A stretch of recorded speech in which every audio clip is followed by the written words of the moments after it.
During my brother's wedding, my 10-year-old daughter grabbed my hand and whispered, "Mom, we need to leave now."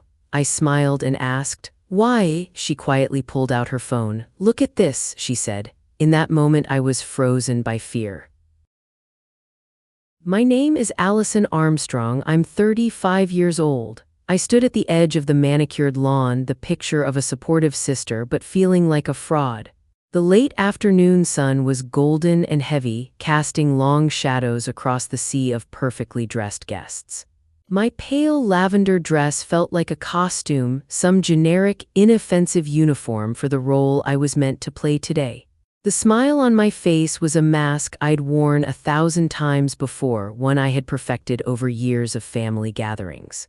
It was my everything is fine smile, a thin veneer over a network of hairline cracks. My brother Michael's wedding was a performance, and every Armstrong had a role to play. His was the successful son, the heir apparent, finally settling down with a beautiful, appropriate bride. Mine was the quiet, divorced sister who shouldn't make waves, the slightly tragic figure who served as a cautionary tale. My parents, of course, were the producers, directors, and stars of the show. Mom drifted over, her own gown a shimmer of champagne silk. She adjusted a piece of my hair that had dared to fall out of place. Her touch wasn't about affection.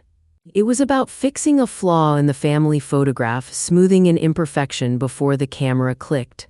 "There," she said, her smile tight. "Perfect." She smelled of expensive perfume and quiet disappointment. Across the lawn, Dad was holding court with a circle of men in dark suits, his booming laugh a signal of his status, a broadcast of his own importance. He was in his element, networking even at his own son's wedding. That was the Armstrong way. Every event was an opportunity, every relationship a potential asset. I reached up and clutched the small, silver locket around my neck. It had been my grandmother's, and it felt like the only real thing on me.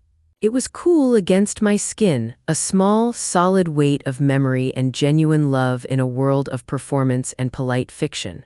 My daughter Grace, who was 10 years old, came to my side and slipped her small hand into mine. Her presence was my anchor in this sea of empty pleasantries, the one true thing I could hold onto. She was the reason I was here, enduring this. For her, I could pretend to be the perfect sister for a few more hours. The ceremony was a blur of white roses and string music, every detail curated to scream wealth and impeccable taste. I watched Michael, my brother, and his new wife, Laura Bennett, a woman I barely knew, say their vows under a massive arch of flowers. The officiant spoke of eternal love and partnership, and I felt a pang of something I couldn't quite name. It wasn't jealousy, not really. It was a kind of sorrow for the artifice of it all, for a love that was being launched like a new product line, complete with a marketing budget. During the cocktail hour that followed, I found a quiet corner on the stone veranda, away from the chatter and the clinking glasses. I just wanted to get through the night, to fulfill my familial duty, and then escape back to the quiet, simple life I had fought so hard to build. Grace was with a gaggle of cousins, chasing fireflies on the lawn as dusk settled in, and for a moment I felt a fragile sense of peace. Then Grace came running back to me, her face pale in the twilight, her usual joyful energy gone. "Mom," she whispered, her voice tight with an urgency that immediately set my nerves on edge. She tugged on my sleeve. "We need to leave, right now." "What is it, sweetie?" "Did someone say something to you?" My mind instantly went to a dozen scenarios of childhood drama. She shook her head, her eyes wide with something that looked like fear. She held up her phone. One of our cousins, a teenager glued to social media, had been live streaming the reception. Grace had been watching over her shoulder. The video was shaky, the sound muffled, but the image was horribly clear. There, seated at the head table right between my mother and father, was David Mercer, my ex-husband. He was laughing, leaning in to say something to my dad, looking as comfortable and welcome as if he belonged there. The air left my lungs in a silent rush. The world tilted, the polite laughter around me fading into a dull roar. The man who had systematically broken me down, the man I had a restraining order against 5 years ago, the man my parents had sworn was a monster, was being honored by my family. The carefully constructed peace I'd built for myself and my daughter over the last 5 years didn't just crack, it shattered. I found my parents near a massive, bubbling champagne fountain, the centerpiece of the cocktail hour. Their faces were flushed with the success of the evening, their smiles wide and genuine for the guests they greeted. They looked happy, they looked proud. My own face felt like a frozen mask. I waited until a couple they were talking to moved away, then I stepped forward. My voice came out as a low tremor, barely audible over the music and the laughter. "What is he doing here?" Mom glanced around, her smile tightening at the edges. She saw the look on my face and her expression shifted from hostess to damage control specialist. "Allison, please," she said, her voice a sharp hiss. "Not here, not now. I want to know what David is doing sitting at your table," I insisted, my voice gaining a harder edge. Dad put a heavy, placating hand on my shoulder. It was a gesture meant to look comforting but felt like a restraint. "David and Michael have buried the hatchet, Ali," he said, his tone reasonable and calm as if explaining something to a child. "It's a good thing for the family, it's time to let things go." I pulled away from his touch as if it had burned me. "A good thing? After everything he did, you told me you never wanted to see his face again. You said he was a snake." "Those were your words, Dad." The memories were so clear, my parents' righteous fury on my behalf, their promises that he would never be welcome in their lives again. It had been one of the few times I felt they were truly on my side. "People change, circumstances change, your brother has worked hard to make peace," Mom cut in, her eyes darting around to see if anyone was listening. "Don't you dare ruin his day with your drama." Drama, that's what it was to them. 5 years of rebuilding my life, of learning to trust my own judgment again after he had gaslit me into oblivion, of raising my daughter alone while fighting off the financial and emotional wreckage he'd left behind. All of it was just drama, my pain, my history, my very real fear. It was an inconvenient scene in their perfectly scripted evening.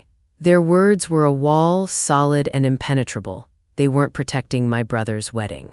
They were protecting a secret, and I was on the wrong side of it. I walked away from them, my head spinning, their dismissal echoing in my ears. I felt Grace's small hand find mine again, a silent question in her touch. I squeezed it, trying to offer a reassurance I didn't feel. My heart was hammering against my ribs, a frantic, trapped bird. I looked across the sprawling, glittering room toward the head table. David was no longer talking to my father, he was looking right at me. He caught my eye and a small, knowing smirk played on his lips. It wasn't a friendly greeting, it was a declaration of victory. It was the same look he used to give me when he'd twisted my words and won an argument, the same look he wore when he'd convinced my friends that my anxieties were just me being hysterical. He wasn't just a guest here. His presence was deliberate, a message aimed directly at me. My gaze flickered to my brother. Michael was studiously avoiding looking in my direction. He was laughing at something his new wife said, but his shoulders were tense, his posture rigid. Guilt was written all over him. He knew, of course he knew, he had invited the man who had tormented his sister to his wedding. Laura, the bride, looked beautiful but brittle, her smile not quite reaching her eyes. She looked like a prop, another beautiful accessory in this grand production. I knew then that I couldn't just leave. Running away was what David always made me do. He had trained me to retreat, to doubt myself, to disappear. If I walked out that door, I'd be letting them all win. I'd be validating their narrative that I was the difficult one, the one who couldn't let things go. I had to know why. I had to understand the depth of this betrayal. The wedding wasn't a celebration. It felt more like a business merger, a transaction, and I was beginning to suspect I was the currency. I waited until the main course was being cleared away before I approached Michael. I cornered him near the wedding cake, a towering, 5-tiered monument to a lie, covered in pristine white frosting and delicate sugar flowers. He was momentarily alone, his bride having been pulled away by her mother. You need to explain this, I said, keeping my voice low and steady, a feat that took every ounce of my self-control. Why is David here, Michael? He flinched, his hand going to his tie as if it were suddenly too tight. Ali, it's complicated, he mumbled, his eyes scanning the room, landing anywhere but on my face. It's business stuff, he's a new partner. The word hit me like a physical shock. Partner. The man I had a restraining order against is your business partner? My voice cracked on the last word. The man who drained my bank accounts and followed me to work, that man is your partner? He's changed, Ali. People can change, he said, the words sounding hollow and rehearsed. He helped me out of a really tight spot. We all need to move on from the past. Move on, I could feel the heat rising in my face. He threatened me, Michael. He told me he would ruin me if I left him.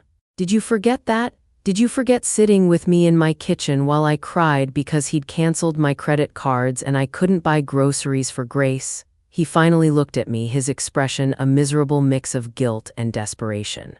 I'm asking you, as your brother, to please just drop it, just for tonight, for me, for Laura. His plea felt like a final, devastating blow. He wasn't asking for a truce, he was asking for my silence. He was asking me to sit quietly and smile while my abuser was celebrated as a hero. The brother who had once promised to always protect me, the one who'd helped me move my things out of the house I'd shared with David, was now asking me to swallow the poison so his perfect party wouldn't be spoiled. He wasn't the same man I remembered. He was a stranger in a well-tailored tuxedo. My attempt with Michael was a miserable failure, leaving me feeling even more isolated. I decided to try a different tactic. Find an ally, a voice of reason in this madness. I scanned the room for my Aunt Carol, my dad's sister. She'd always been my favorite, the one who sent me books and called just to see how I was doing. She'd been so angry on my behalf during the divorce. Surely she would be as horrified as I was. I found her near the dance floor, laughing with a cousin. I pulled her aside, my smile feeling stretched and fake. Aunt Carol, can you believe they invited David Mercer? I said, trying to sound more shocked than furious. I'm just stunned. She patted my arm, her own smile vague and distant. Oh, isn't it wonderful? She said, her voice full of a practiced cheerfulness. Forgiveness is so important for a family to heal. I'm so proud of Michael for being the bigger man. The official story.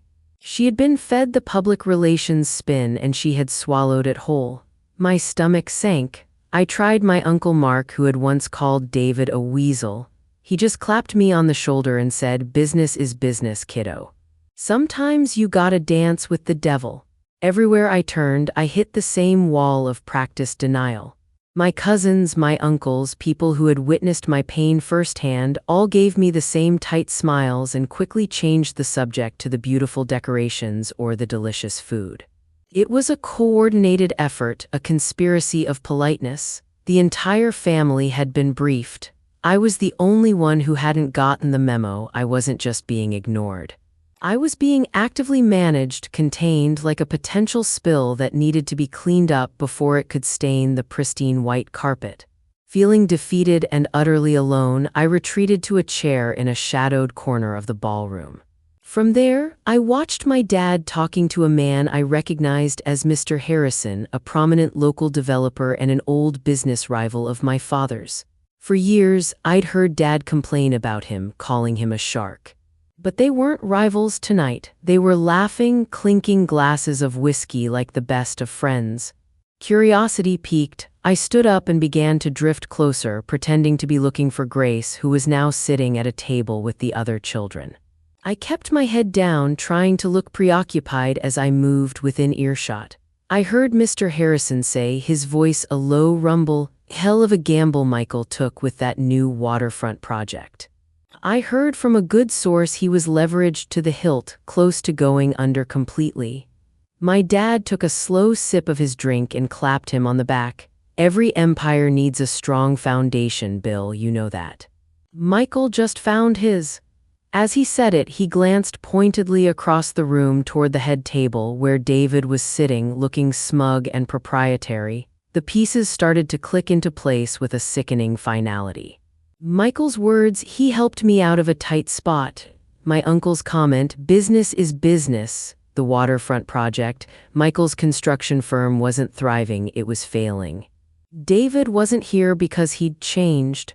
He was here because he had money and my brother was desperate. This wasn't about forgiveness. This was a bailout. My family hadn't reconciled with my abuser, they had made a deal with him. The knowledge settled in my stomach like a block of ice. I felt a chill spread through me that had nothing to do with the air conditioning. I couldn't talk to anyone. I couldn't trust anyone in this room. My family, my entire support system, had been bought and paid for. Leaving felt like surrender, like letting David and my family win. It would mean letting them erase my story, my reality, for the sake of a business deal. It would mean accepting their version of events where I was the problem and David was the solution. I couldn't do that. But staying felt like drowning in a room full of people who were watching me sink, smiling politely as the water closed over my head. Grace came and sat with me, sensing my distress without needing any words. She leaned her head against my arm. "Are we going to go soon, Mom?" she asked quietly. "Soon," I promised, but I knew it was a lie.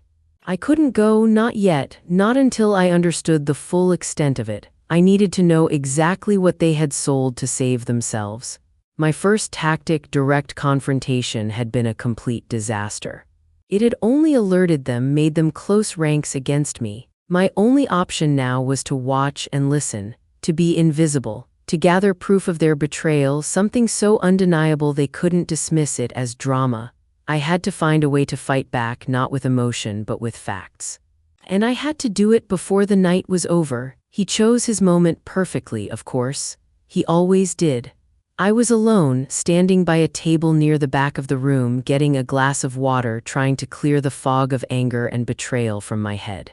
The band was playing a slow song and the dance floor was full of swaying couples. "Allison?" The voice was smooth, familiar, and it made the fine hairs on my arms stand up. The sound of it made my skin crawl. I turned, and there he was. David, he stood beside me holding 2 glasses of champagne, offering one to me with a practiced, charming smile. "I was hoping we could talk," he said, his voice a low purr. "It's been too long." His smile was the same one he always used right before he was about to say something calculated and cruel, the smile that masked the predator beneath. It was the smile that had fooled everyone, including me, for years. "We have nothing to talk about, David," I said. My voice was flatter than I expected, devoid of the tremor I felt inside. "Oh, I think we do," he said, taking a casual sip from his glass. He leaned against the table, a picture of relaxed confidence. "I'm part of the family again, you see. We're going to be seeing a lot more of each other. At holidays, birthdays, it'll be just like old times." He said the word family like it was a weapon he now owned, a territory he had successfully conquered. He wasn't asking for a truce. He was announcing his return to power, and I was now one of his subjects. He was enjoying my discomfort, my trapped silence. He was feeding on it. "I hear you're doing well," he continued, his eyes glinting with something cold and sharp. "That little graphic design business you have must be tough, though, as a single mom, juggling everything on your own." He let the words hang in the air, a not-so-subtle reminder of how precarious my hard-won independence was, how easily it could be disrupted. "And Grace is getting so big," he went on, his voice dropping slightly. "She's a lovely girl. We wouldn't want her life to get complicated, would we? Custody arrangements can always be revisited, after all." It wasn't a question. It was a threat aimed directly at the center of my world, at my daughter. My blood ran cold. "I was just looking over some old paperwork the other day," he mused, swirling the champagne in his glass, "from our divorce. You know, financial affidavits, custody evaluations. It's amazing what gets put down on paper, the little details people forget. It would be a shame if any of that were to be re-examined by the right people." He was reminding me of the lies he told back then, the secrets he knew, the vulnerabilities he could exploit all over again. He was reminding me of the brutal custody battle where he'd tried to paint me as an unstable and unfit mother. This wasn't a conversation. It was blackmail delivered with a polite smile over the sound of a string quartet. He was telling me without saying the words that my silence had a price, and if I didn't pay it, he would make me, and Grace would be the one to suffer. "Your brother is a smart man," David said, changing the subject with the practiced ease of someone who enjoys keeping their victim off balance. "He knows when to make a good deal. He was in over his head, but he was smart enough to know who to call." He gestured with his champagne glass to the lavish wedding all around us. This is just good marketing," he said with a conspiratorial wink. "It shows the world that the Armstrong family is strong, united, stable. It makes investors feel confident." Investors, I finally understood. This whole charade, this beautiful, expensive lie wasn't just for family pride. It was a performance for business associates, for banks, for anyone Michael and my father needed to impress. "Your father is a pragmatist." "He always was," David added, his tone laced with a faux admiration that turned my stomach. "He understands that sometimes to build something new, you have to let go of the past. You have to make sacrifices for the good of the company." He was telling me everything. He was telling me that my family had consciously, pragmatically decided that my trauma was an acceptable loss for their financial gain. I wasn't just collateral damage in their deal, I was a negotiated term. My silence, my compliance, my public acceptance of him, it was all part of the contract. The problem was so much bigger, so much more rotten than I had imagined. It was a web of money and lies and power, and I was caught right in the middle of it. They hadn't just sold out my past, they had signed away my future. I walked away from him without another word. My hands were shaking, not with fear anymore, but with a rage so profound it felt like strength. The fear was still there, a cold knot in my stomach, but something else was growing alongside it. A white-hot, clarifying anger that burned away the confusion and despair. They thought I was the same woman he had left 5 years ago. Broken, scared, easy to control. The woman who would back down, who would do anything to avoid a scene. They were wrong. I had spent 5 years painstakingly building myself back up from the rubble he'd left behind, piece by painful piece. I had learned to stand on my own, to trust my own voice. I would not be silenced. I would not be threatened. I would not be sold. I found Grace, who was watching me from a distance with wide, worried eyes. She knew something was terribly wrong. She knew David was a bad man from the stories I'd had to tell her, the careful explanations for why she didn't have a father in her life. I knelt down to her level, taking her hands in mine. "Grace, I need your help," I said, my voice low and urgent. "I need you to be my secret agent. Can you do that for me?" A flicker of excitement replaced the fear in her eyes. She loved games like this. She nodded seriously. "What do I have to do, Mom?" My plan was no longer to understand, it was no longer to escape. My plan was to burn their perfect world to the ground, and I finally had my weapon. I took out my phone and handed it to Grace. "I need you to get close to the head table where Grandpa and Uncle Michael are sitting with him," I said, unable to bring myself to say his name again. "I want you to look like you're playing a game on my phone, but you're actually going to be recording." I quickly opened the voice memo app and showed her how to start a new recording. I tucked the phone into the small, sequined purse she was carrying, making sure the microphone at the bottom wasn't covered. "Don't let them see you," I warned, my heart pounding.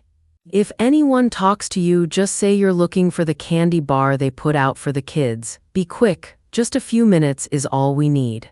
She looked at me, her young face set with a seriousness that mirrored my own.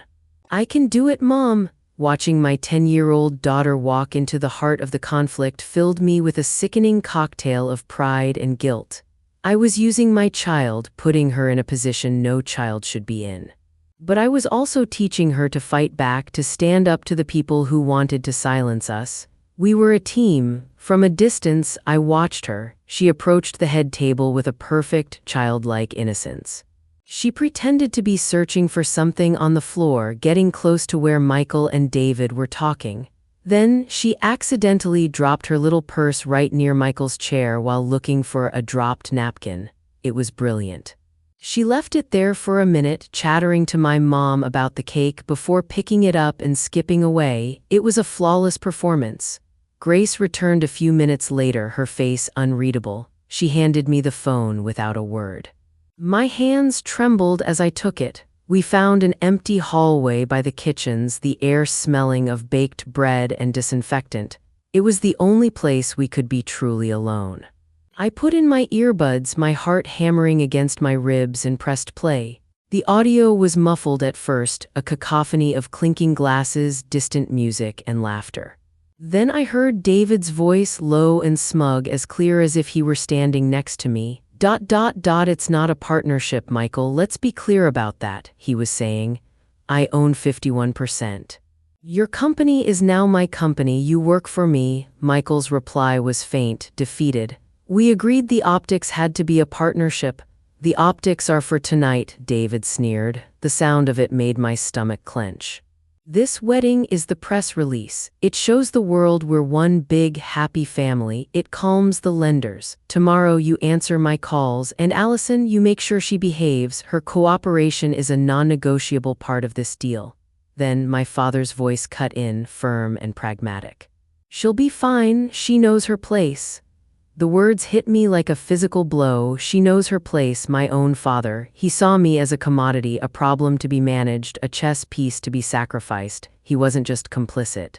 He was an architect of this whole nightmare. He had guaranteed my silence to my abuser. I leaned against the cool wall of the hallway, the phone feeling like a lead weight in my hand.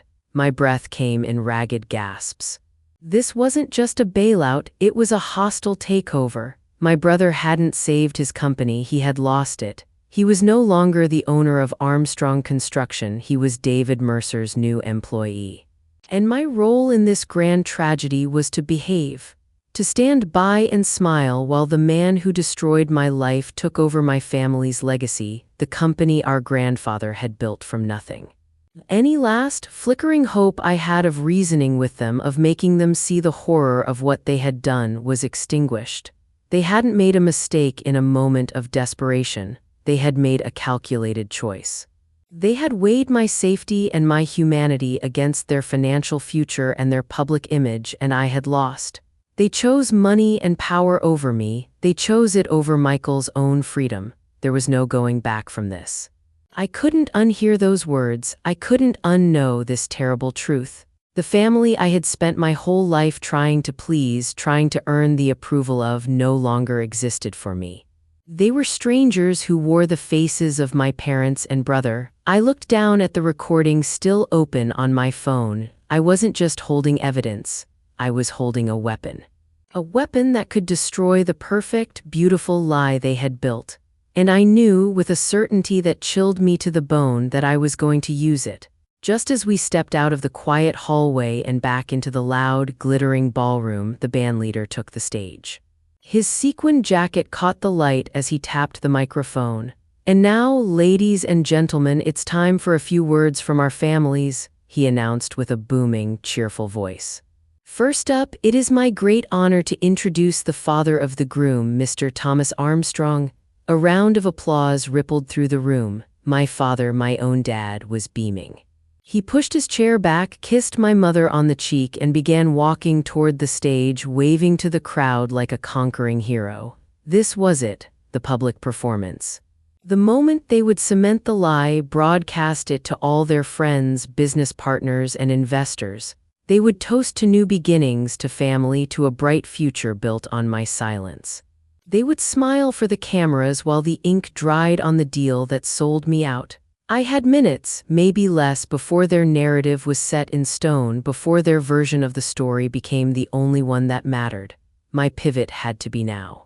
I was no longer gathering information, I was preparing for an attack. Grace looked up at me, her eyes questioning, waiting for my next instruction. The game of being a secret agent was over. This was real now. Before I could form a coherent plan, a frantic, desperate need to be absolutely sure washed over me. I had to hear it all again to make certain I hadn't imagined the sheer coldness of it. I scrolled back on the recording, my thumb clumsy and shaking on the smooth screen of the phone. My finger slipped, and I accidentally started playing an earlier part of the conversation, a section I had missed in my initial, horrified listening. It was my mother's voice, sharp and clear, laced with a syrupy gratitude that was somehow more repulsive than David's open contempt. "David, thank you," she said. "You have no idea what it means to our family to have you back in our lives." "We are so grateful." David's voice was oily smooth in response. "Of course, Margaret, anything for the family. I'm just so worried about Allison," my mother continued, her voice dropping to a conspiratorial whisper. "She's been so difficult since the divorce, so emotional. Thank you for handling her. I knew you'd be the only one who could make her see reason." Handling her, the only one who could make her see reason. The air in my lungs turned to ice. My own mother, she hadn't just agreed to this deal, she hadn't just stood by and let it happen. She had enlisted my abuser to control me. She saw me, her own daughter, as a problem to be handled, and David, the man who had systematically dismantled my sense of self, was her chosen solution. This was the deepest cut of all. The betrayal wasn't just pragmatic, it wasn't just a cold business decision made by my father and brother, it was personal, it was intimate. My own mother had looked at my pain and my struggle and had decided that the best way to deal with it was to bring back the man who had caused it all. She had chosen him over me. Everything went very still inside me, like when snow starts to fall and the whole world hushes. The band kept playing, people kept laughing, forks kept clinking, but it all moved behind glass. There was only one clear thing left in the mess of it. I couldn't disappear, not this time. I had spent years learning to shrink myself to fit into rooms like this, to keep the peace. That part of me was done. I looked down at Grace, at the small crease between her eyebrows that showed up whenever she was trying to be brave. "The plan has changed," I said softly. My voice didn't shake. It surprised me. She squeezed my hand. "What do? We tell the truth," I said, "not just to them, to everyone. Right now," she whispered, glancing toward the stage. Dad was already talking, his voice rolling through the speakers about family values and hard work. "Right now," I said, "this is their stage, we take it back." Her fingers tightened around mine. For a moment she looked 10 again, freckles, missing tooth from a recent fall off her scooter, knees scabbed from climbing a tree. Then she nodded like a soldier taking her orders, and my heart cracked and healed in one breath. I slid the phone into my palm and felt the slick weight of it. It wasn't just a phone anymore, it was a key. I took a breath so deep it almost hurt, and the scent of roses and floor wax filled my lungs. My locket pressed cool against my skin, the tiny hinge digging in like a reminder, you come from more than this moment. Dad's speech drifted over the crowd like thick honey. He talked about legacy and sacrifice and how Michael had always been a builder, even as a little boy with a box of blocks. The room loved it. My chest went tight. "Are you scared?" Grace asked. "Yes," I answered honestly, "but being quiet scares me more." She nodded, her eyes shiny but steady. She let go of my hand and wiped her palms on her dress like she was about to take the stage herself. And in a way, we both were. I clicked the phone screen dark and tucked it, warm from my hand, into a pocket at my hip. The music swelled as Dad made some practiced joke and the crowd laughed. Their laughter felt like the ocean right before a storm surge. I saw David watch me from the head table, his eyes narrowed like a man who senses a leak under the surface but can't quite find it.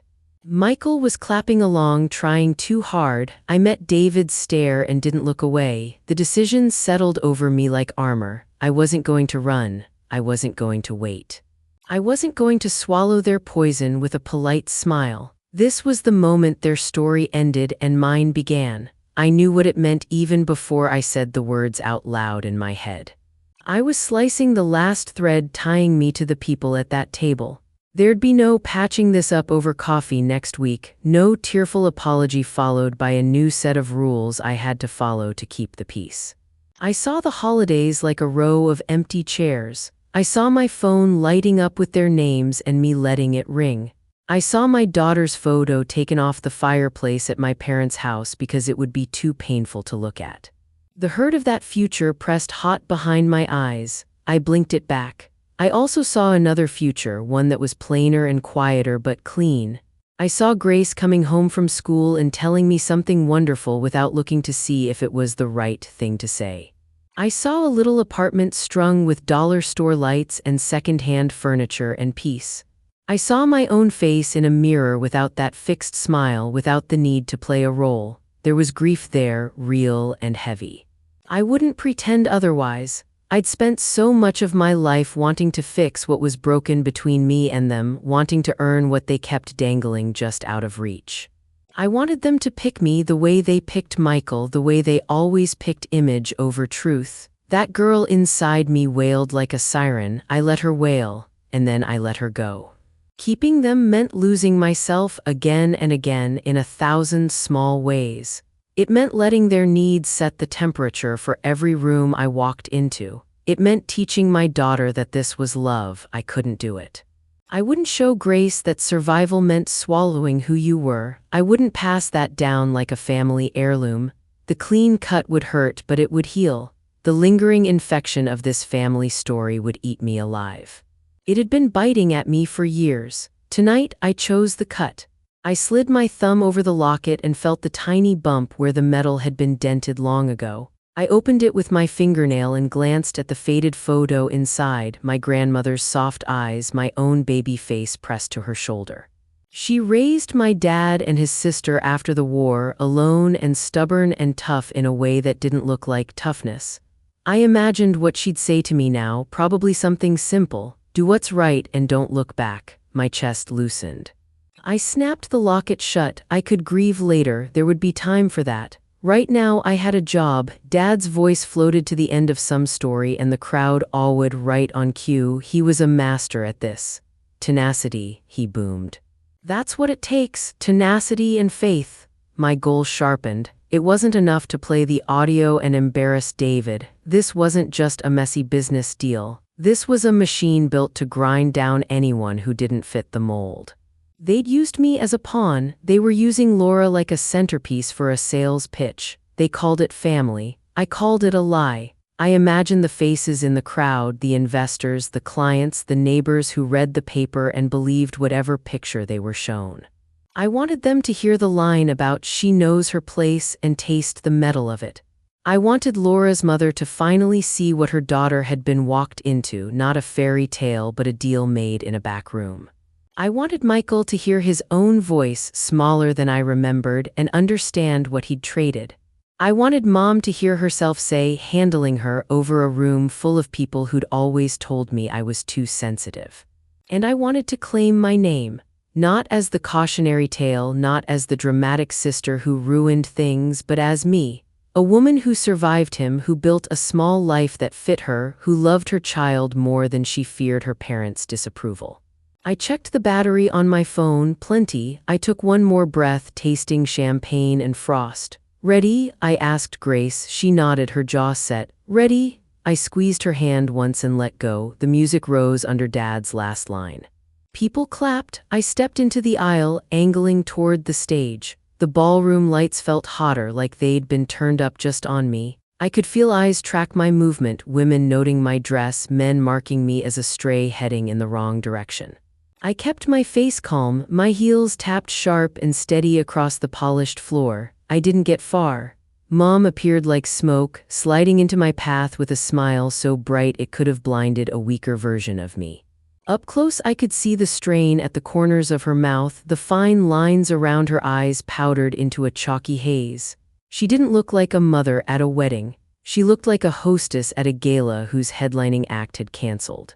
"Where do you think you're going?" she whispered, her lips barely moving. Anyone watching would see a normal exchange, a mother and daughter sharing a moment.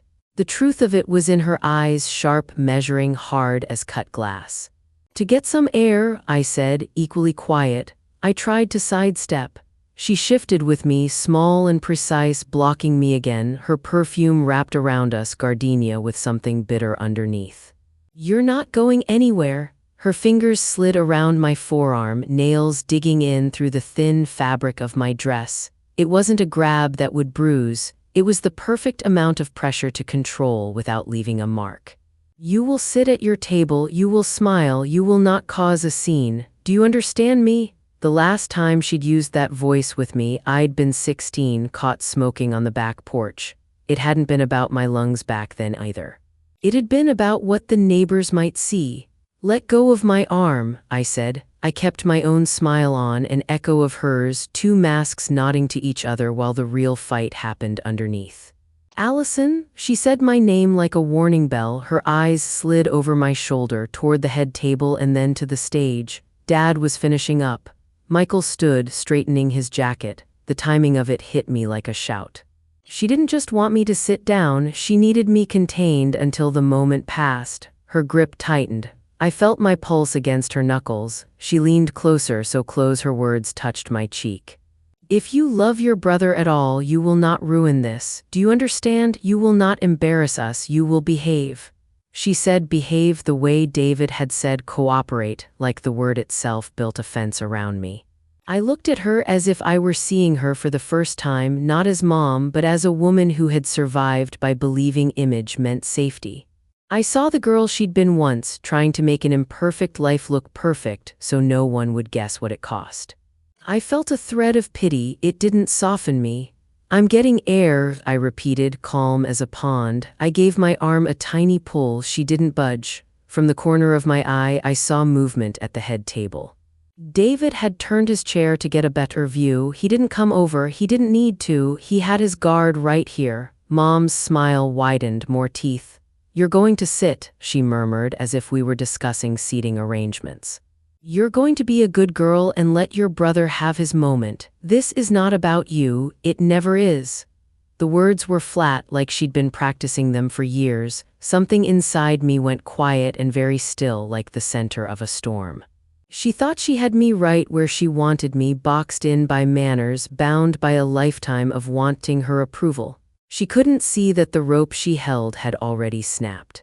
Let go, I said again, and my voice was soft but unmovable. I met her eyes, and in that brief lock, something passed between us, something older than this room. It wasn't just mother and daughter. It was two women who knew exactly what they were doing to survive. She didn't let go, not yet. She held my arm like her life depended on it, and in a way, it did. Because if she couldn't keep me still, the whole picture she'd painted would split. The guests would see something true, the story would change. She wasn't just keeping the peace. She was doing what she'd promised David she would do. This was her job in the deal, this was her handling me. The grand ballroom shrank around me like a tightening fist. The ceiling draped with white fabric felt closer, the chandeliers hotter.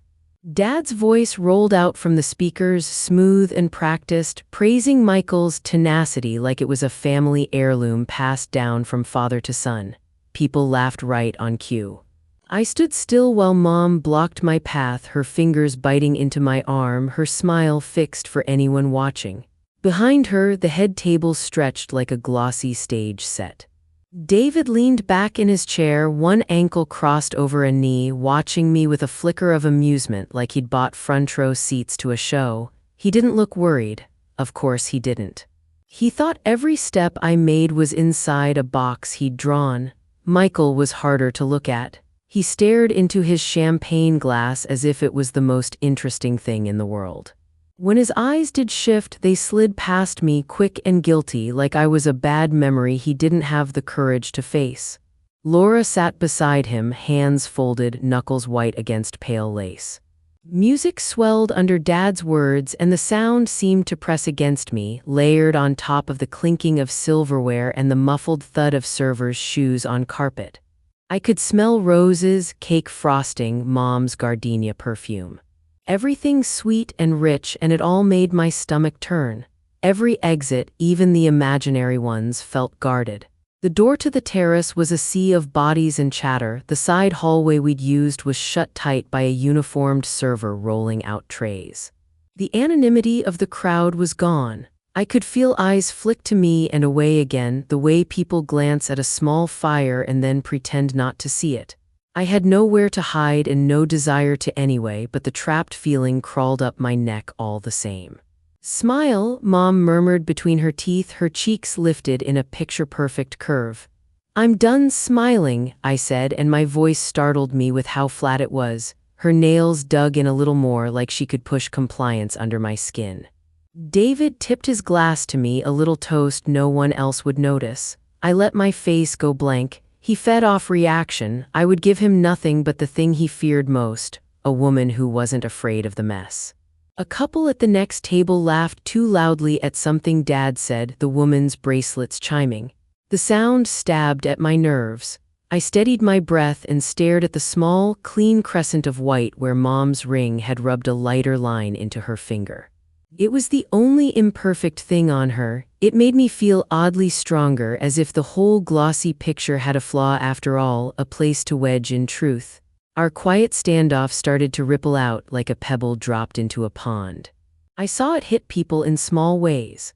A cousin of mine, Lily, glanced over with her brows pinched together, then pretended to be very interested in her napkin. One of Laura's friends froze mid-sip, eyes flicking from my arm in Mom's grip to my face, then quickly away like she'd seen something she wasn't supposed to and decided it was safer to unsee it. "People are staring," I said through my teeth. "Let go of my arm, then behave," she hissed back, all warmth scraped out of her voice. Her lips kept smiling, a red slash under bright lights. "Your selfishness is going to ruin everything." "My selfishness?" The word snapped something inside me. I felt my mouth curl with a laugh that wasn't a laugh. "You sold my brother to my abuser and you're calling me selfish?" Her face blanched under the makeup, the powder dulling to a grayish cast. She knew the truth of what I'd said. She also knew that if anyone overheard, the night would crack open and spill. Her grip tightened, the exact pressure of someone who's always been able to steer me with a hand on my elbow. A few more heads turned. Our scene didn't fit the painted backdrop of perfection. The perfect family was starting to smudge at the edges, the way a cheap print bleeds when it gets wet. I saw Aunt Carol hovering, her smile desperate and too wide, like she could glue the night back together with good cheer. She took a step and then stopped, calculating. Mom didn't look at her. She was still focused on me like a handler with a spooked horse. "Let go," I said again, softer now so only she could hear it. Her nostrils flared, the only crack in her look. "You will not make a scene," she whispered. "You will not embarrass us." "You already did," I said. I felt strangely calm. My voice came out almost gentle. "You just did it in private and called it love." For a second, something like shame flickered in her eyes. Then she buried it so fast I could have thought I imagined it. The smile snapped back in place. I could feel her pulse beating fast where her hand clutched my skin. For once, the fear wasn't only mine. On stage, Dad was winding down.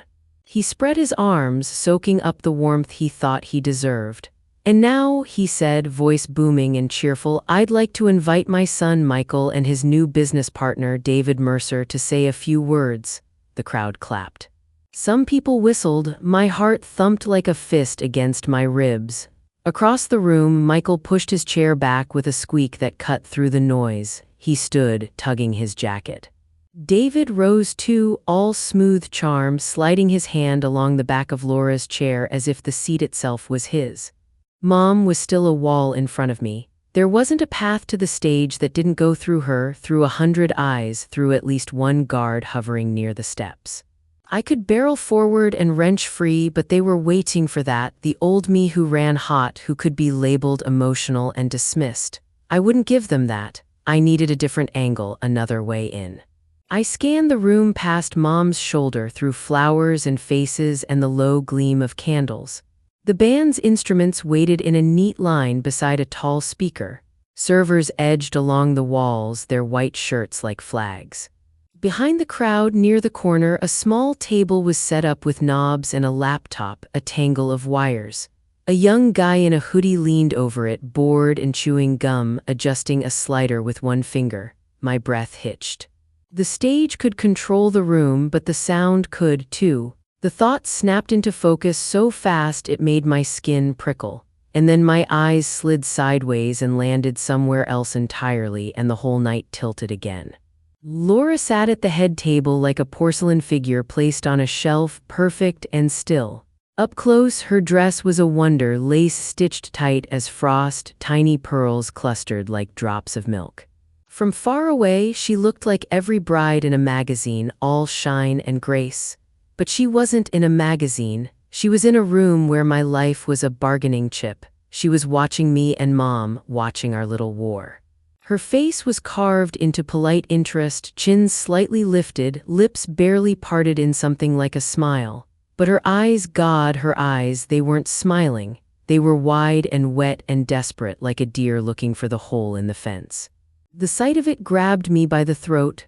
Michael stood up and, out of habit or show, put a hand on her shoulder, a touch that should have been tender. She flinched. It was small, just a shiver under lace, but I saw it. My stomach went cold.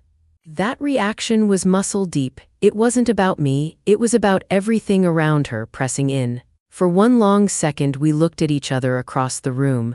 Noise swelled and faded around us like a wave. The chandeliers hummed. A woman laughed too loudly, someone coughed, and in that eye contact I understood something I hadn't let myself see. She knew what kind of men she sat between, what kind of story this was, what kind of price had been set. Maybe she didn't know numbers or terms, she knew feeling, she knew what a trap feels like when the door clicks. She gave a tiny shake of her head, so tiny I could have missed it if I blinked. It didn't read as a warning to me. It read as a confession.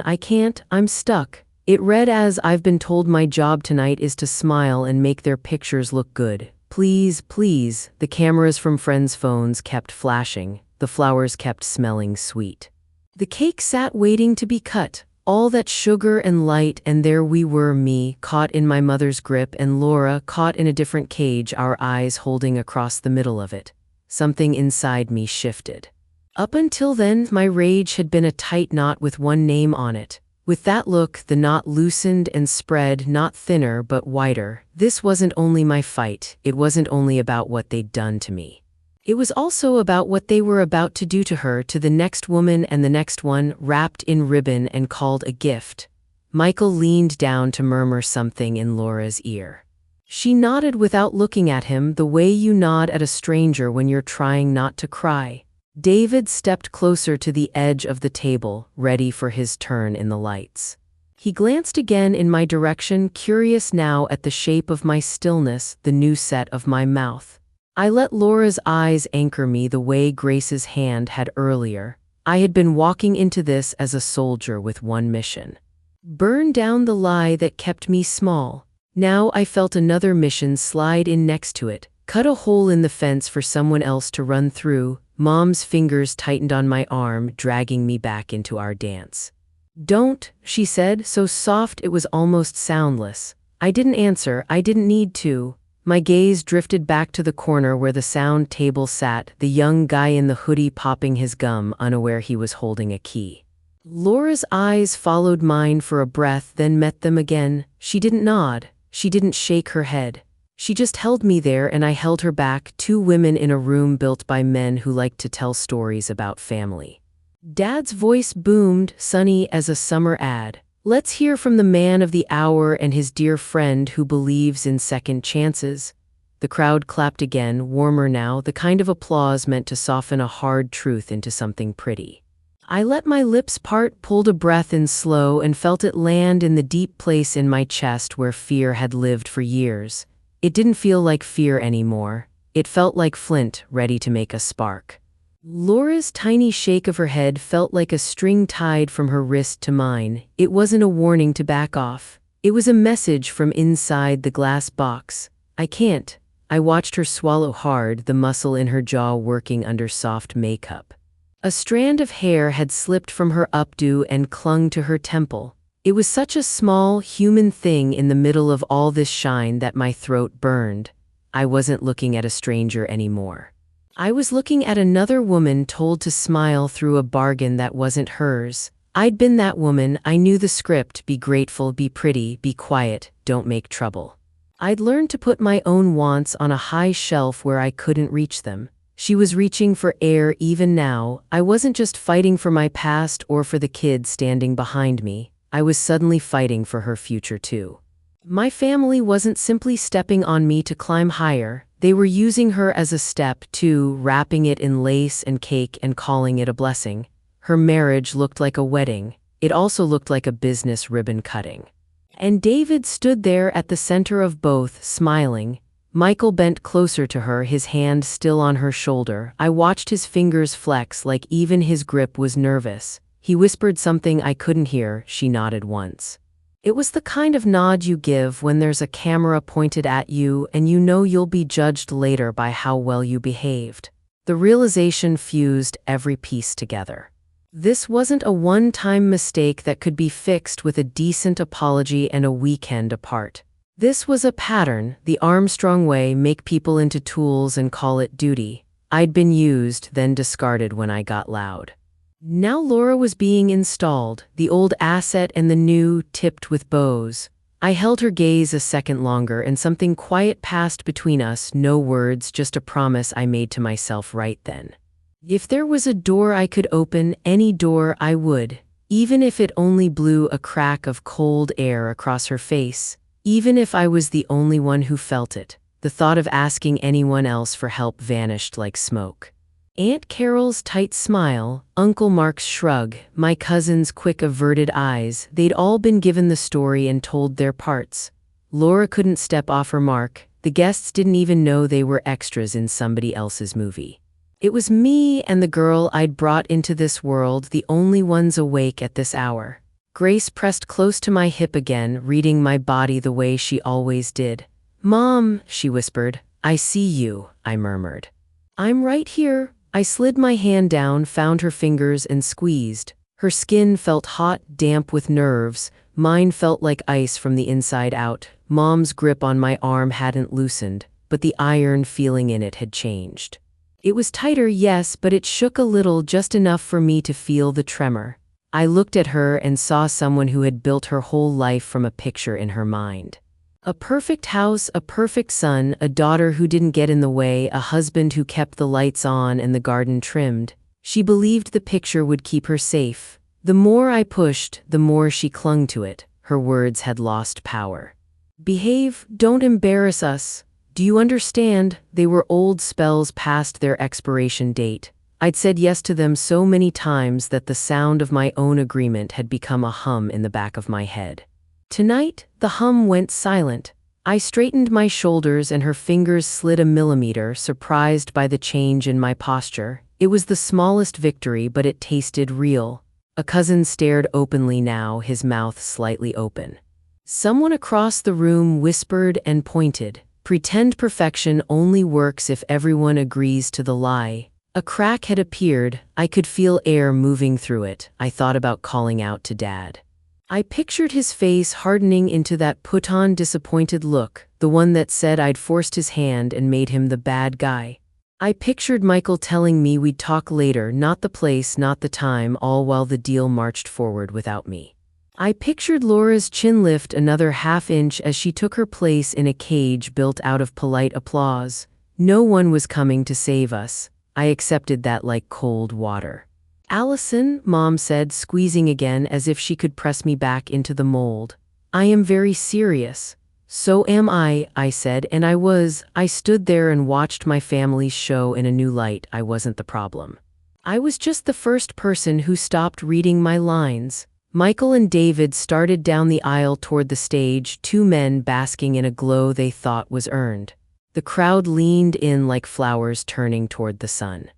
Dad stepped back from the microphone with a proud smile, one arm sweeping wide to present them like a prize. The sound in my head changed. It wasn't a ticking clock anymore. It was a siren. The moment I'd been waiting for, terrified of, meant to miss, was here. It wasn't coming back. Mom felt it too. She drew closer, her voice barely a breath. "Allison, I am warning you. If you make a spectacle of yourself, I know," I said and met her eyes. "I hear you." My tone was flat, not combative, almost kind. It surprised us both. I pulled my arm a fraction, not to yank free, just to remind her it was mine. Then I let my gaze slide past her to the corner of the room where the bored young guy in the hoodie sat by the sound table. He had that look people have when they're there for a paycheck and a slice of cake, not a war. His gum moved lazily in his cheek. He scratched behind his ear and adjusted a knob without looking. He wasn't part of this world. He didn't care who had the biggest house or the best suit. He cared what channel the microphone was on and when to start the next song. An outsider, a lifeline I hadn't planned on. My brain lit up like someone had opened a window and a gust blew through. I pictured a cord stretching from my hand to his board. I pictured sound moving like water, carrying truth with it. I looked back at Mom's face and saw confusion pinch her eyes. She didn't know what I'd just found. She only knew she'd lost track of me for a blink, and in that blink something had changed. "Stay," she ordered, as if she could make it so by speaking it out loud. I gave her the smallest smile I owned, the one I wore when I signed myself out of a life I wasn't allowed to live in anymore. "We'll see." Dad beamed at the room, soaking in the moment. Michael reached the steps, and a hired guard in a dark suit shifted to open a path for him and block it for anyone else. The guard's eyes skimmed the crowd, bored but alert, a wall in human form. The wedding planner hovered by the stage with a clipboard and a headset, frowning at a timeline only she cared about. Dad stayed near the stage, hands shoved in his pockets now, in that casual way that said, "Look how relaxed I am, look how in control." He was close enough to block anyone from moving up without brushing by him. He didn't intend to block me, he just did. The whole setup was a maze built for one result, their turn at the microphone. Mom didn't move. She was still my first barrier, the one I'd always had to get past. Michael lifted the microphone and tapped it once. The soft pop clicked through the speakers. The room settled, a hush rolling through the tables like a blanket. Every direct route was sealed. Mom's fingers, Dad's placement, the guard's solid stance, the stage lights aimed and ready. My breath came shallow and quick. My heart didn't pound now, it dragged, slow, heavy as a stone. I had the truth in my hand, warm and ready. And I couldn't get it into the air. An old feeling crept up my spine, a familiar chill I hated. The nights in my old house when I sat on the edge of the bed and stared at the door, waiting for the turn of a handle and the sound of a voice that said everything was my fault. The meetings with Dad where he told me to be reasonable, to think of the family, to not push so hard. The way Mom's face would fall when I didn't play along. The chill was back. It always came when I saw a wall and couldn't see a door. Michael cleared his throat, a small showman's sound. "Thank you all for coming," he began, his voice carrying like he'd been waiting for this spotlight since he was 12. The room leaned in, even the servers paused.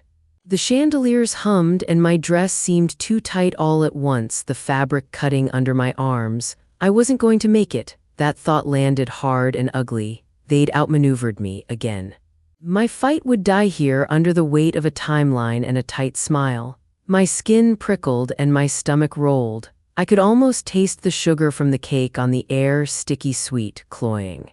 The truth sat on my tongue like a word I wasn't allowed to say. I felt Grace's hand slip into mine again and squeeze. I tightened my fingers around hers without looking away from the stage. I didn't want her to hear my heart breaking, but I knew she could feel it in my palm. The low, tired thud of a woman who had something to say and no microphone to say it into. Michael's voice filled the room, warm and easy, like he'd been rehearsing in the mirror for weeks. "Thank you all for coming," he said. "Today, I'm not just celebrating my marriage to the incredible Laura." He paused, smiling at her, letting the cameras grab the shot.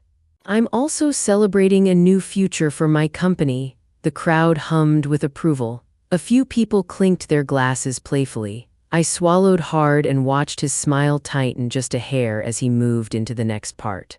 "Family is about sacrifice," he said, and my whole body went cold. "It's about making tough choices for the greater good. My father taught me that." He made it sound noble.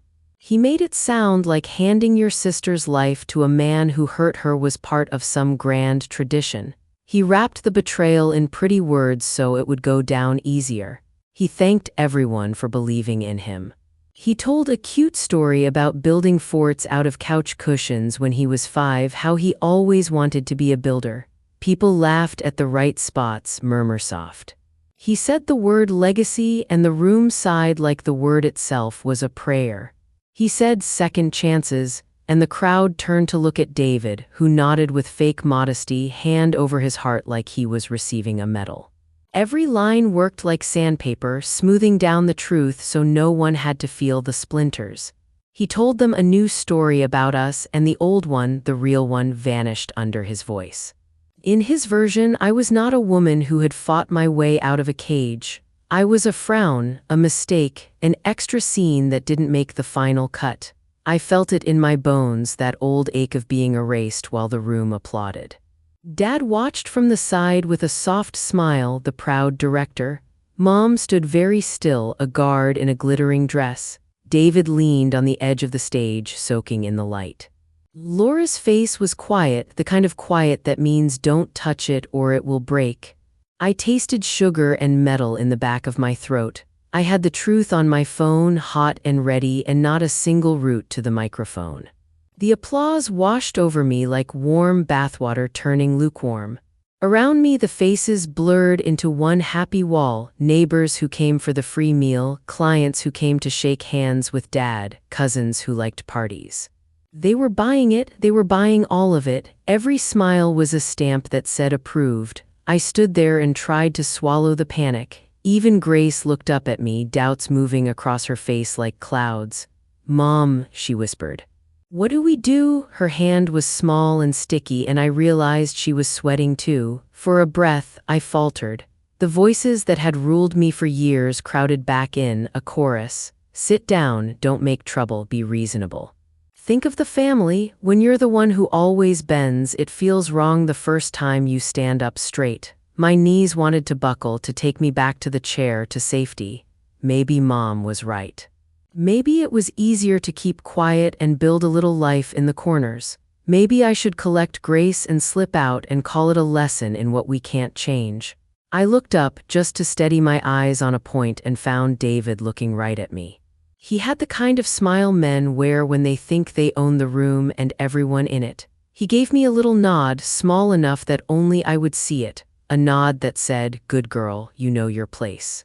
Something inside me locked into place with a soft click. Not a slam, a click like a key turning. I felt the heat rise up from my stomach and settle in my chest, not wild this time, not a fire I couldn't control, a pilot light. Steady, I held his gaze, I didn't look away, my skin stopped prickling, my breathing evened. Laura's eyes were on me again for a second, pleading and steady all at once. The guard shifted his weight and frowned at a spot on his shoe. Mom's grip dug in, one more command through skin. The room roared as Michael thanked a very special friend who believed in me when things looked tough. The nod turned into a small bow in David's direction. People clapped, I didn't.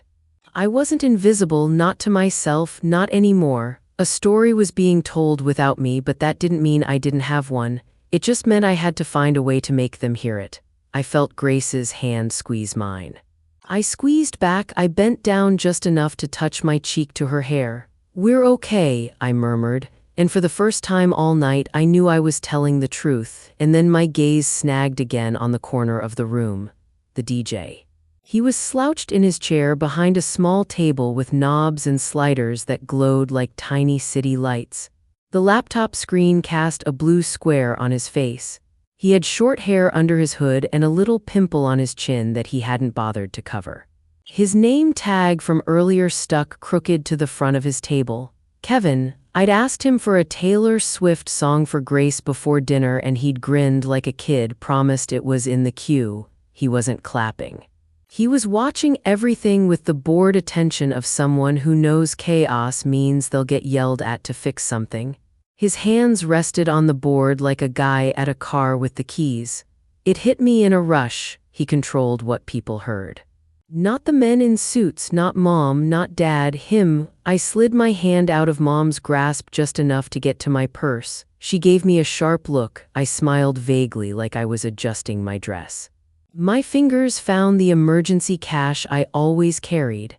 I'd learned to keep it after the last time David left me with cards that didn't work and a cart full of groceries I couldn't pay for. The bills felt crisp and safe and real.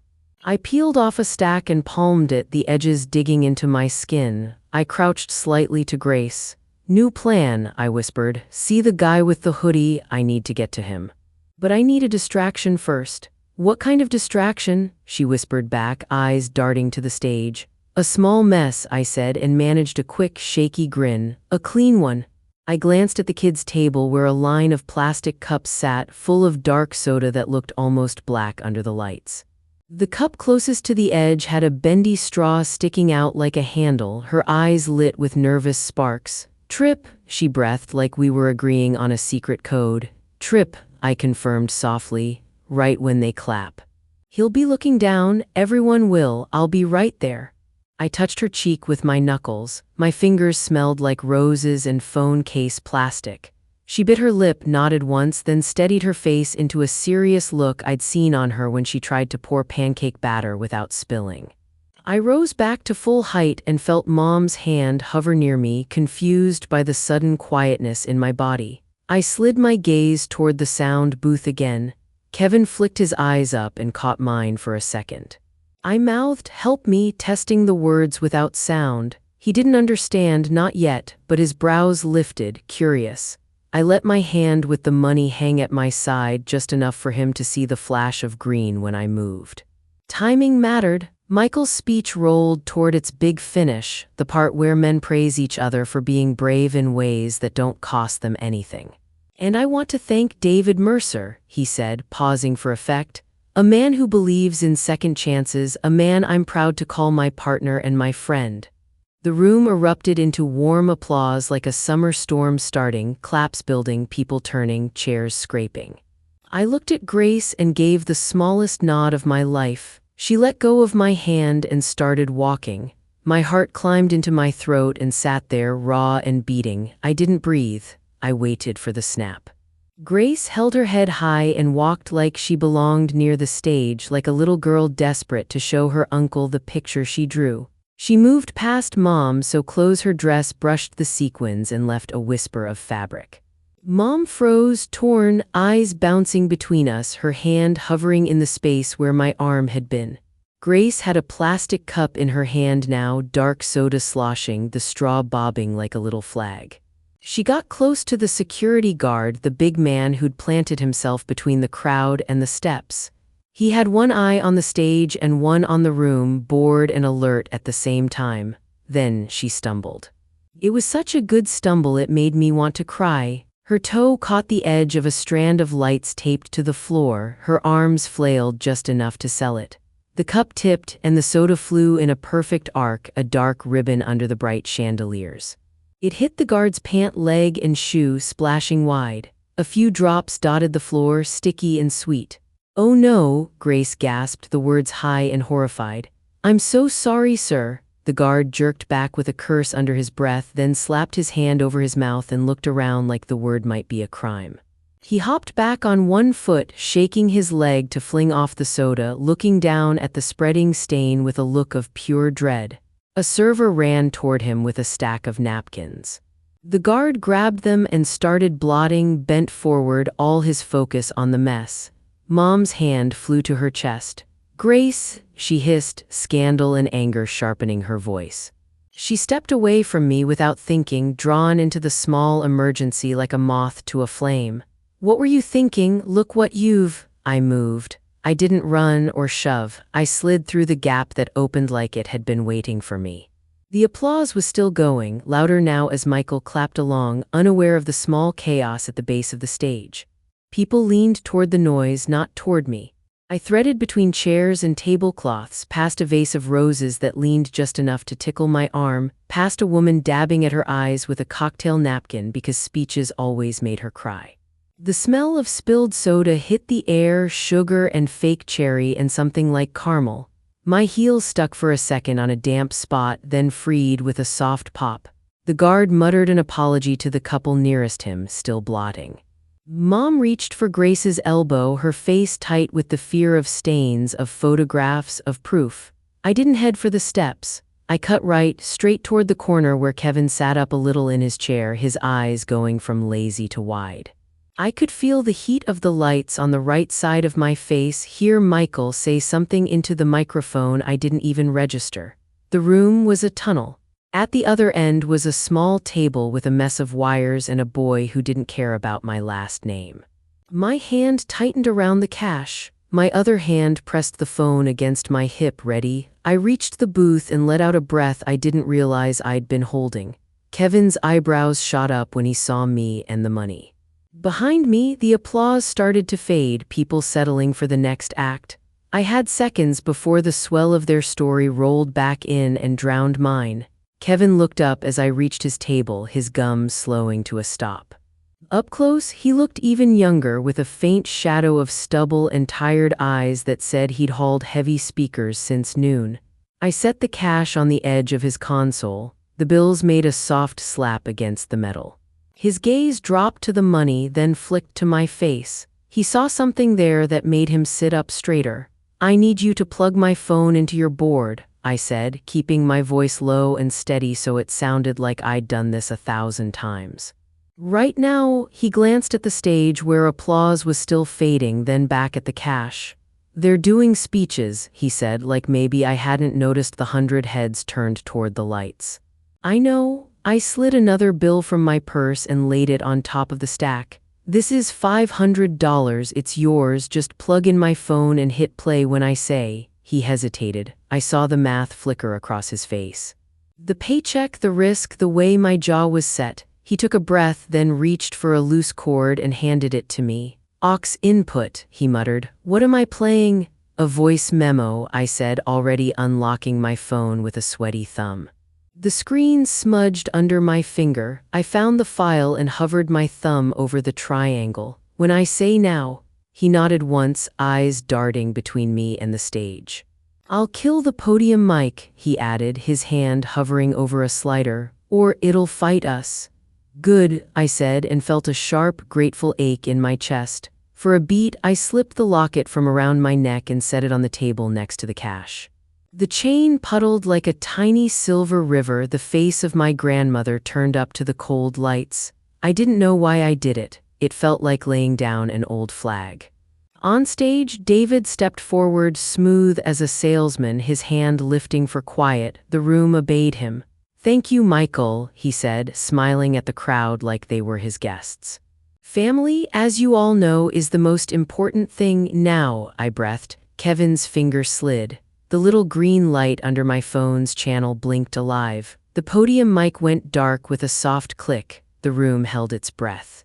David's live voice cut off mid-sentence. For half a heartbeat there was nothing, only the faint hum of the speakers. Then the sound hit, tinny and sharp, the kind of recording that makes people lean closer.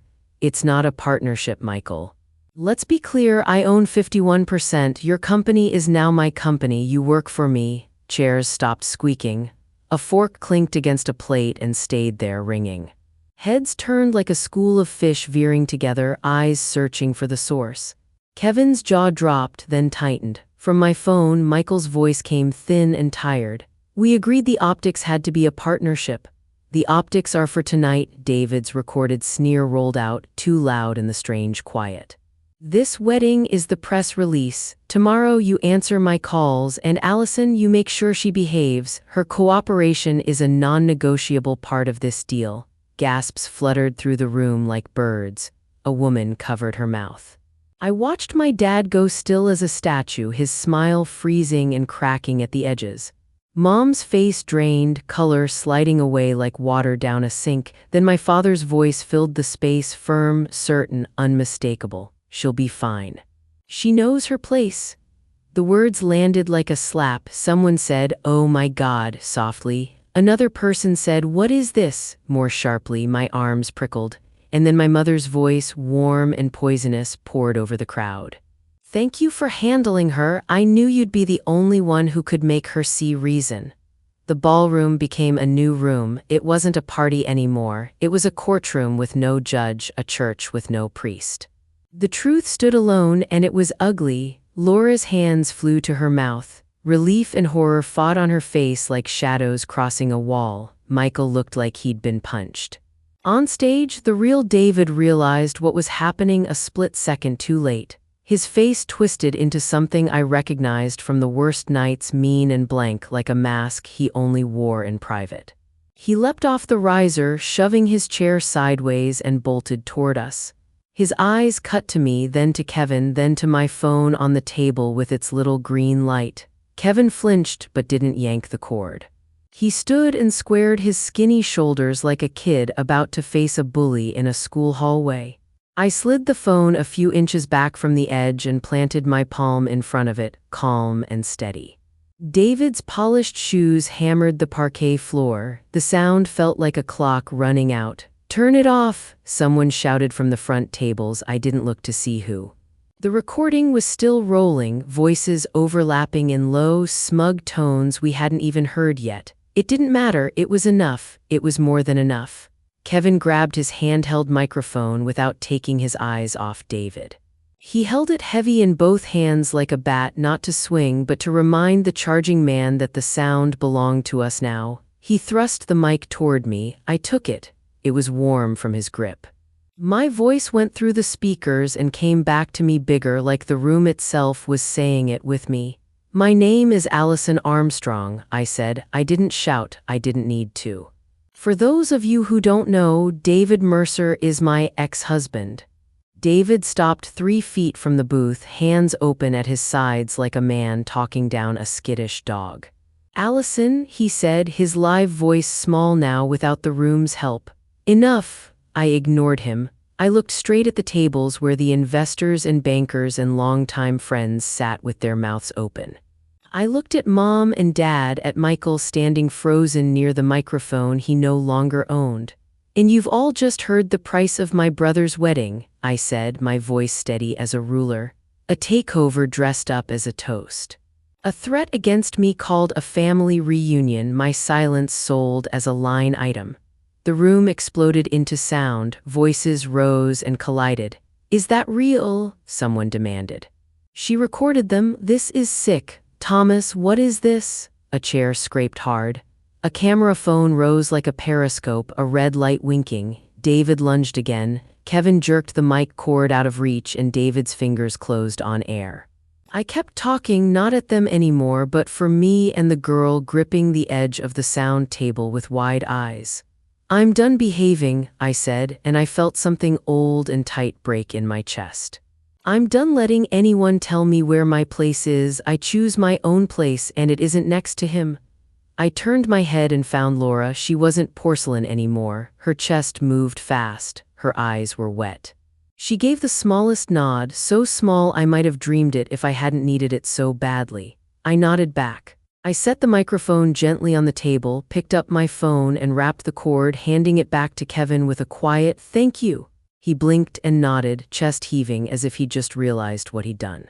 I left the locket where it lay, a silver moon on a dark sky. I didn't need it around my neck to remember who I was. I turned and found Grace already beside me, her cheeks flushed, her eyes bright with more than fear. The guard was still blotting soda and staring, napkins limp in his hands. Mom took a step toward me and stopped, her mouth opening and closing without sound. Dad started forward and was immediately cut off by a man in a dark suit whose face I recognized from the local paper. He wanted answers. My brother's name was on everyone's lips and none of them were praising him. The music didn't start up again. Nothing did. We walked across the floor like it was a new kind of aisle.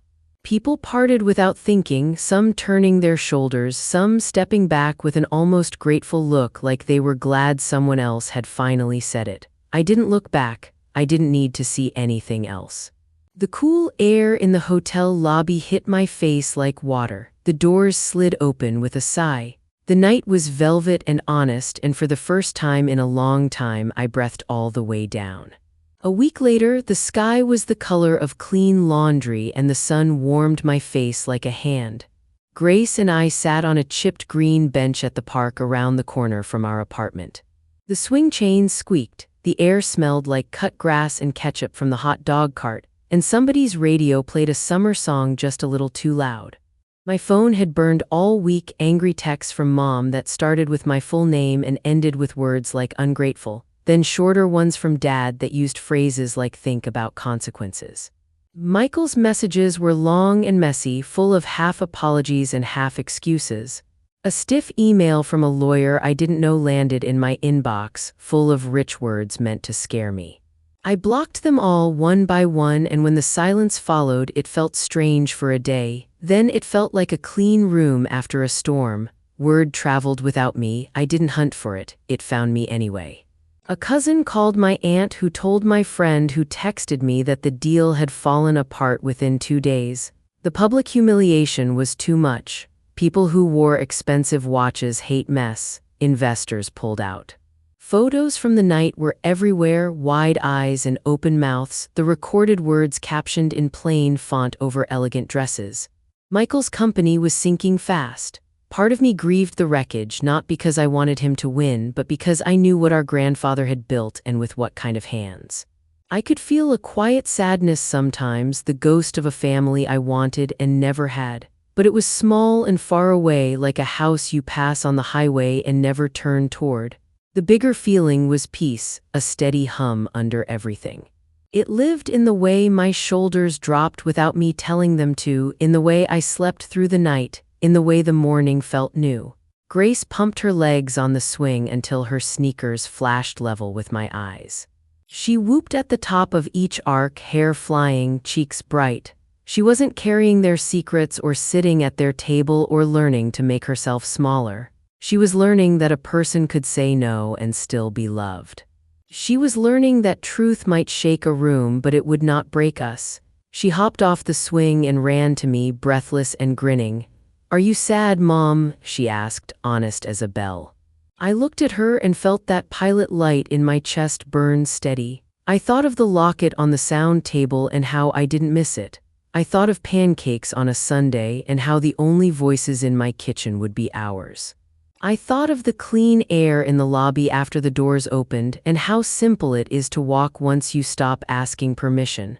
"No, sweetie," I said, and the words were the truest I'd ever spoken. For the first time in a long time, I'm free.